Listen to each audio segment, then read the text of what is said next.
Friends, आप सभी का स्वागत है एनालिस्ट आईएएस की यूट्यूब चैनल पे। तो हमारा जो टॉपिक डिस्कशन के लिए वो है डेप्थ फॉर क्लाइमेट स्वैप्स। ये इकोनॉमी और इकोलॉजी दोनों के पर्सपेक्टिव से इंपॉर्टेंट है। प्रीलिम्स में 23 में पूछा जा सकता है।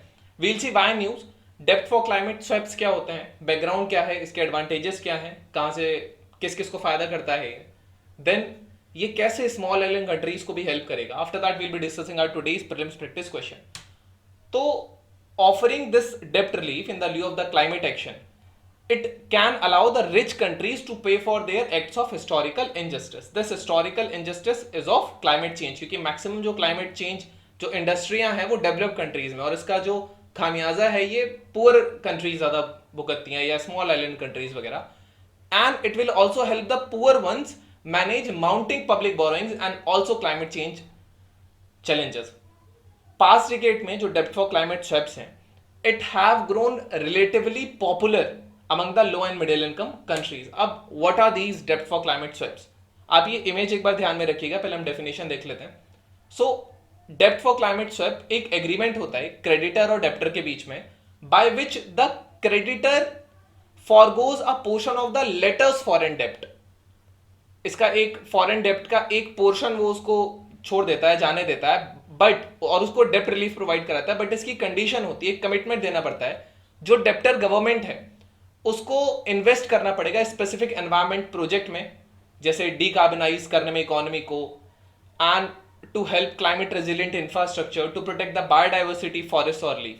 You can remember this by image, अगर आपको याद नहीं रहता. सपोज दैट ये ब्राउन कोट में एक डेप्टर है और इसको ये पैसा और ये पैसा जो था ये क्रेडिटर को देना ही देना था. तो क्रेडिटर ये नीचे वाला पैसा छोड़ देगा और ये केवल ऊपर वाले इनसे पैसा ले लेगा. ये एक डेप्ट रिलीफ होगा इन कंडीशन कि इसको ये जो पैसा है ये क्लाइमेट रेजिलियंस एक्शंस में लगाना पड़ेगा. So if you remember this image then you can just remember it. So it was introduced as a dept restructuring device, जिसका एम था to combat climate change and by ensuring the dept ridden countries do not इनकर additional dept while addressing the climate change locally. अगर वो climate change को address करते हो तो वो और जब पहले से डेप्ट में हो तो वो उसको फाइनेंस करने के लिए पैसा कहां से लाएंगे, और ज्यादा डेप्ट में चले जाते हैं. ऐसे केसेस में एक new agreement would be worked out with multilateral और bilateral partner to replace the terms of the initial loan agreement, which would direct the remaining debt on mutually agreed terms towards green or blue domestic investments, green economy or blue economy. So in the past decade, this debt for climate swaps, they have been popular in the low and middle income countries. We have seen that multilateral development banks and also multilateral organizations जैसे कि UNDP हो गया, they have been advocating this instrument as a debt relief measure, क्योंकि इसमें दोनों का ही फायदा है. बैकग्राउंड हम देखेंगे, countries prominently vulnerable to climate change and loss of natural biodiversity, these are often the least one which are able to afford in the investment to strengthen the resilience. For example Sri Lanka ले लीजिए, तो इन पे effect भी आता है. मालदीव्स वगैरह छोटी countries हैं, उतना ज्यादा बजट नहीं है, तो इन पे क्लाइमेट चेंज का इफेक्ट भी आता है, प्लस ये उसको उसमें फाइनेंस भी नहीं कर पाते हैं. Now this is because of their डेप्ट burden. Gradually, these factors combine to put the affected countries in the jeopardy. Double jeopardy हो जाता है, क्योंकि एक तो इन पे डेप्ट, ऊपर से क्लाइमेट का असर भी नहीं पे आता है, उस प्रोजेक्ट्स में इन्वेस्ट नहीं कर पाते. They face prolonged crisis which forces them to rely on the mercies and the aid of the international community to stay afloat. So first डेप्ट फॉर नेचर स्वैप जो था वो 1987 में इंप्लीमेंट हुआ था बोलिविया एंड कंजर्वेशन नेशनल के बीच में, which is a non government organisation. Then dept for climate swaps, this is dept for nature, then इसको डेप्ट फॉर क्लाइमेट स्वैप बनाया गया. ये 2000s के अराउंड इमर्ज हुआ. ये एक ब्रॉडर कॉन्सेप्ट था जिसमें केवल नेचुरल या नेचर कंजर्वेशन नहीं था, लेकिन क्लाइमेट मिटिगेशन और एडेप्टेशन से रिलेटेड भी चीजें इसमें इंक्लूड की गई.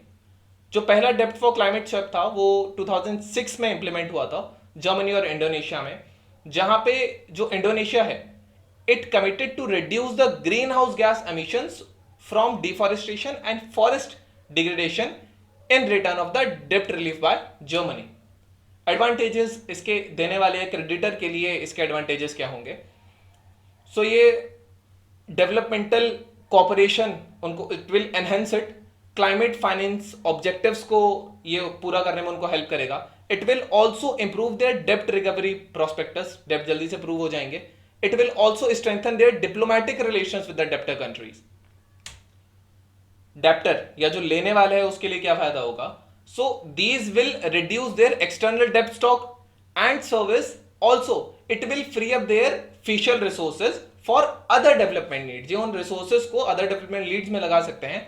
और इसी के साथ साथ it will increase their domestic investment in the climate action, जो पैसा बच गया था इनके पास, and improve their environmental and social outcome. So अब दोनों पार्टीज के लिए इसमें क्या फायदा हो सकता है? तो म्यूचुअल ट्रस्ट बनेगा, कोलैबोरेशन बढ़ेगा, एक विन विन सिचुएशन है दोनों के लिए ही. And it will contribute to global efforts to achieve the Paris agreement and the sustainable development goals. 17 sustainable development goals are there. How will it help the small island countries?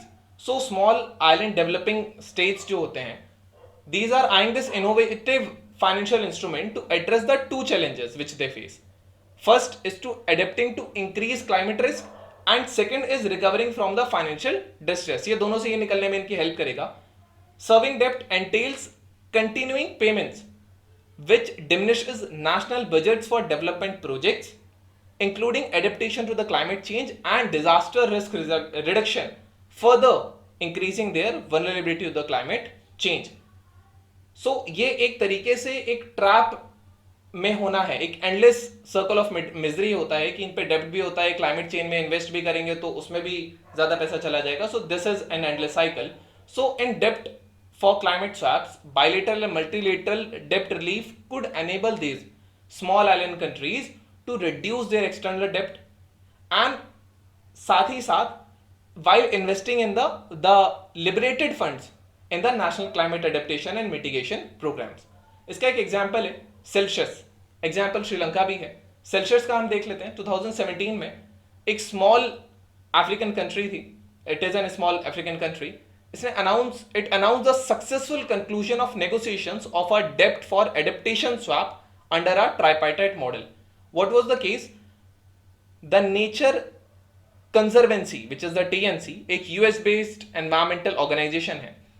It bought $22 million of its debt in exchange of a promise to create 13 new marine protected areas. So इसको $22 million का डेप्ट भी इसने छोड़ दिया था, plus इनको 13 marine projects बनाने थे. So this is the case. Now let's discuss our today's problem practice question. Which of the following statements is correct regarding debt for climate swaps recently seen in the news? They will help only small island countries to mitigate climate change. They are provided by debtors to creditors. They are provided by creditors to debtors.